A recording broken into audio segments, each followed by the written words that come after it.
नमस्कार, स्वागत है आपका। आप देख रहे हैं प्राइम टीवी। करते हैं शुरुआत देश और दुनिया की तमाम खास खबरों के साथ। पूरे देश में सीएए, एनआरसी और एनपीआर को लेकर विरोध प्रदर्शन जारी है। इसी बीच सुप्रीम कोर्ट ने एनपीआर की प्रक्रिया पर रोक लगाने से इनकार कर दिया है। हालांकि कोर्ट ने नागरिकता संशोधन कानून और एनपीआर को लेकर दाखिल नई याचिकाओं को लेकर केंद्र सरकार को नोटिस भी जारी किया है। याचिका में कहा गया है कि राष्ट्रीय जनसंख्या रजिस्टर यानी कि एनपीआर के लिए जो जानकारी एकत्रित की जाएगी उसका दुरुपयोग होने से बचाने की गारंटी नहीं है।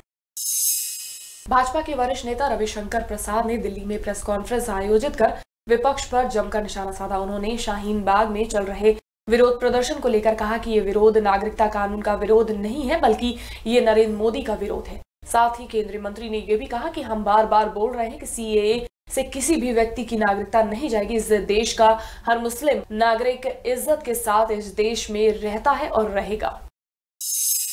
भाजपा के वरिष्ठ नेता सुब्रमण्यम स्वामी ने एयर इंडिया को बेचे जाने के मोदी सरकार के फैसले की कड़ी आलोचना की। उन्होंने अपनी ही सरकार के फैसले के खिलाफ सुप्रीम कोर्ट जाने की धमकी दी है। जानकारी के अनुसार एयर इंडिया को बेचने के लिए केंद्र सरकार ने एक मेमोरेंडम जारी किया है, जिसके तहत एयर इंडिया की 100% हिस्सेदारी को बेच दिया जाएगा। इसके लिए 17 मार्च तक बोलियां मांगी गई हैं।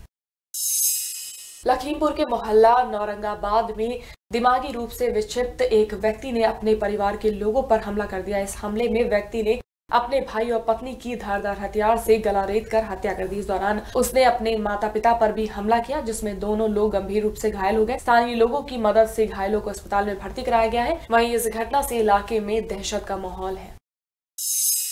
गोरखपुर के गुलरिया थाना क्षेत्र में पेट्रोल पंप के पास एक गाड़ी और टेम्पो की जोरदार टक्कर हो गई। इस टक्कर में एक महिला की घटनास्थल पर ही मौत हो गई, जबकि 4 लोग गंभीर रूप से घायल हो गए, जिन्हें राहगीरों ने एम्बुलेंस के जरिए इलाज के लिए मेडिकल कॉलेज में भर्ती कराया है। वहीं एक्सीडेंट की सूचना मिलने पर पुलिस भी घटनास्थल पर पहुंच गई।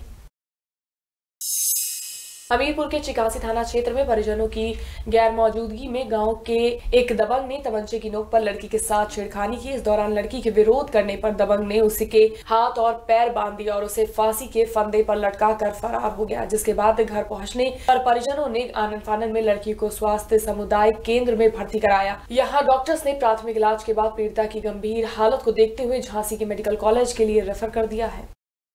लड़का भगत सिंह नाम का राजपूत, तो उसने लड़के को धमकाया, वो कट्टा मारने को करा और लड़की को फांसी लगा दी और बांध के डाल दिया उसको।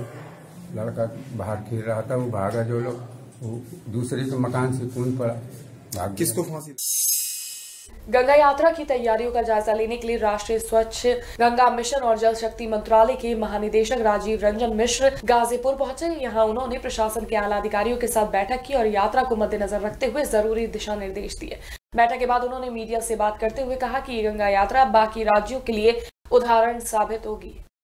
विद्यार्थी हैं, दूसरे लोग हैं, उनके साथ चर्चा करना, कृषि के क्षेत्र में बातचीत करना, गंगा को निर्मल रखने के लिए क्या क्या उपाय किए जा रहे हैं और क्या किए जाने चाहिए, इसके बारे में चर्चा करना।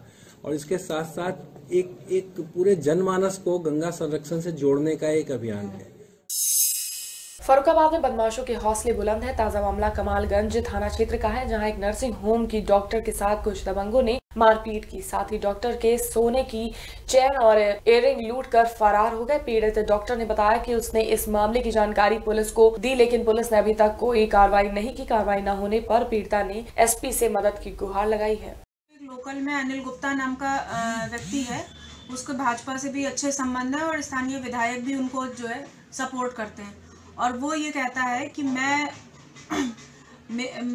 जो यहाँ पे संजीव गुप्ता आईपीएस हैं, आईजी संजीव गुप्ता, उनका और कई और अन्य आईपीएस ऑफिसर्स का नाम लेता है वो, कि मैं उनका पैसा 2 नंबर का बाजार में लगाता हूँ और इसलिए वो मुझे सपोर्ट करते हैं। मैं जिसको चाहूँ उसको जो है झूठे मुकदमे में फंसा के जेल में भिजवा सकता हूँ।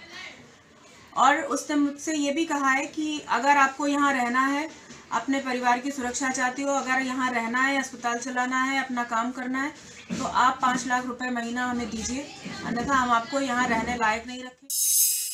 बागपत के छपरौली थाना क्षेत्र में छेड़छाड़ का मामला सामने आया है, जहां कुछ बदमाशों ने युवती के साथ छेड़छाड़ की। वहीं युवती के भाई ने जब इसका विरोध किया तो बदमाशों ने मिलकर उसकी बेरहमी से पिटाई कर दी। इस दौरान युवक गंभीर रूप से घायल हो गया, जिसके बाद स्थानीय लोगों ने उसे अस्पताल में भर्ती कराया। वहीं सूचना मिलने पर पुलिस ने शिकायत के आधार पर मुकदमा दर्ज कर लिया है और मामले की कार्रवाई शुरू कर दी है। इस पर इन लोगों ने उसको गुस्से में मार पीट दिया लड़के को। वो अपनी बहन को छोड़ के आ रहा था, तो उससे मुकदमा जो है 147 और 323 जो भी इन्होंने तहरीर दिया कायम हो गया था।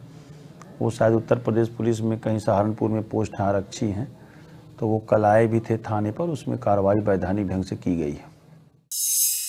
सोनभद्र के चौपन थाना क्षेत्र में जमीनी विवाद को लेकर दो पक्षों में जमकर मारपीट हुई। इस मारपीट में एक पक्ष की 2 महिलाओं समेत 5 लोग गंभीर रूप से घायल हो गए। लोगों की सूचना पर पहुंची पुलिस ने सभी घायलों को इलाज के लिए CSC में भर्ती करा दिया है।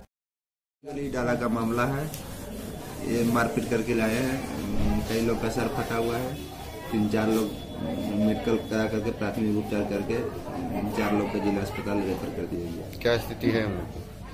1-2 का स्थिति हल्का सा खराब है, बाकी सबकी स्थिति सही है।